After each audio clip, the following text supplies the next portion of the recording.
GPS. In the 21st century, it's become a part of our daily lives. It's how we get from point A to point B. It's how we find a new restaurant and keep track of where we've been and where we're going. There was once a time when we could navigate an excursion with a map and compass, but today, for many of us, without GPS, we'd be lost. And without the United States Air Force, we wouldn't have GPS.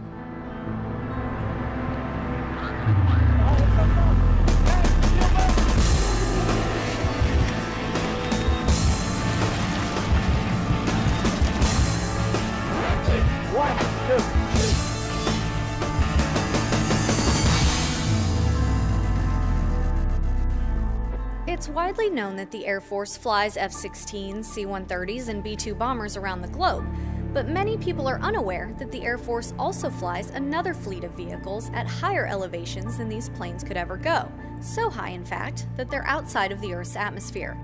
They're not vehicles in the traditional sense, there's no pilot inside, and their mission is not to transport goods or attack an enemy. Their job is to transmit information, and when it comes to warfighting capabilities, information is king. You want to get the higher ground always, and that's been since forever in battle, obviously. So space is the next highest ground above air.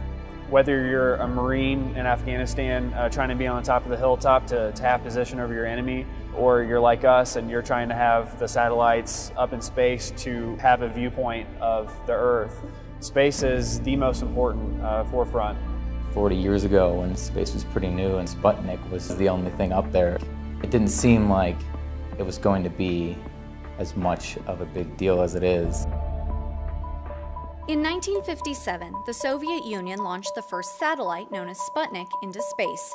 Scientists at Johns Hopkins University noticed that the frequency of radio signals transmitted by Sputnik increased as it approached and decreased as it moved away.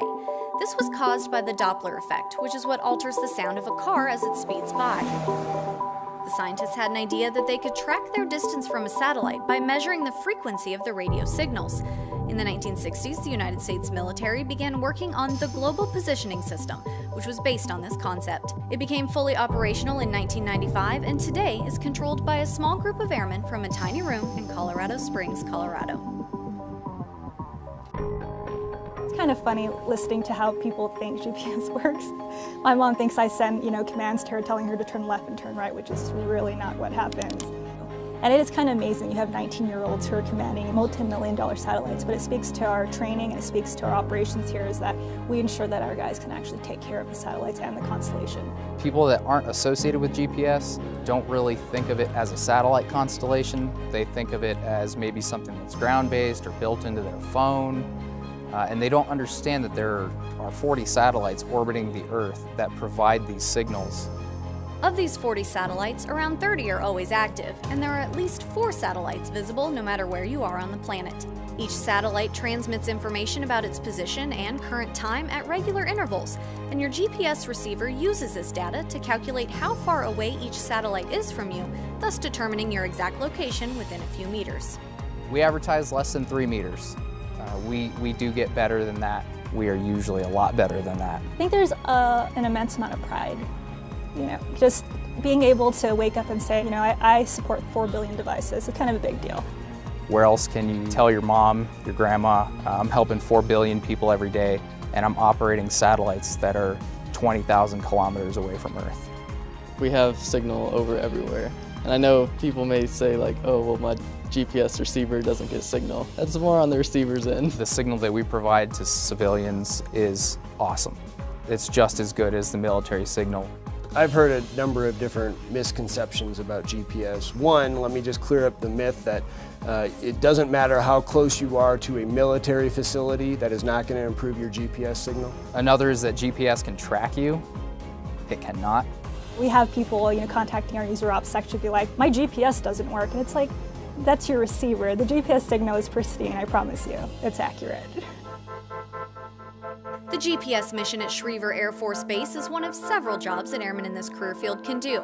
They all have different reasons for becoming a part of this highly classified vocation, but now that they're in it, many would say that their contribution to the Air Force, the country, and the planet is unparalleled.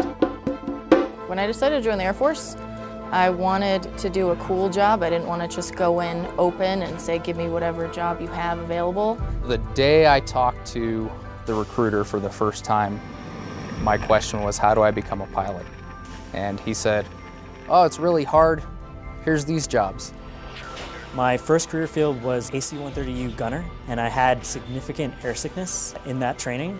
The air sickness was very detrimental to my health, and I was also given an opportunity to do another profession and do it well. The Air Force gave me that opportunity, and I got space operator. So space systems operations, it's one of those things that you read it and you're like, that sounds awesome.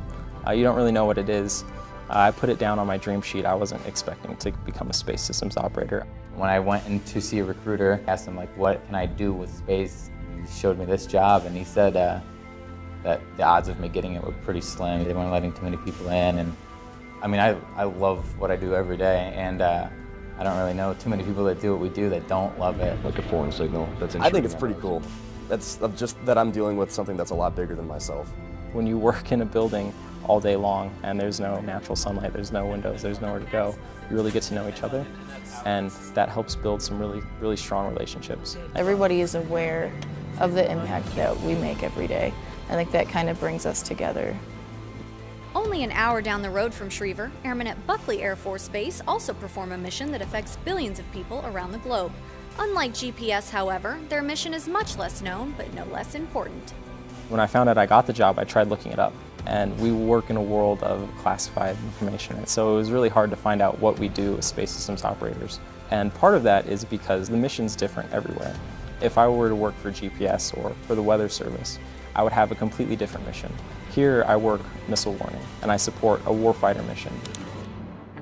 Space operators at Buckley Air Force Base in Denver, Colorado spend night and day watching computer monitors. But they're not checking their email or making Excel spreadsheets. These highly skilled airmen are constantly searching the entire globe for heat.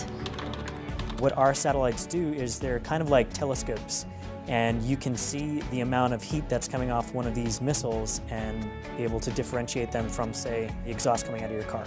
We report on every missile that we see to troops downrange and to civilians downrange so they can duck and cover. Missiles are proliferating around the world. It is a significant threat to the United States, our allies, and our forces. And missiles are getting more accurate, more lethal than they ever have before. The Defense Support Program, or DSP, has been in use for over 40 years, and the Air Force continues to squeeze more and more information from satellites that have been in orbit for longer than some of the young space operators controlling them have been alive. These spacecraft have a design life of 5 years, but now some are old enough to drink. They're, it's 23 plus years old. And these have been providing, no kidding, data and been doing active work for the United States Air Force for decades. We have the DSP satellite here, but if you looked at our follow-on, Block 10, our SBIRS GEO satellite, it looks nothing like this. The Block 10 guidance is so different and so new that we're sort of venturing into an area that really is new to the United States military and the DoD as a whole. The old system was very basic, and our new systems will be much more capable.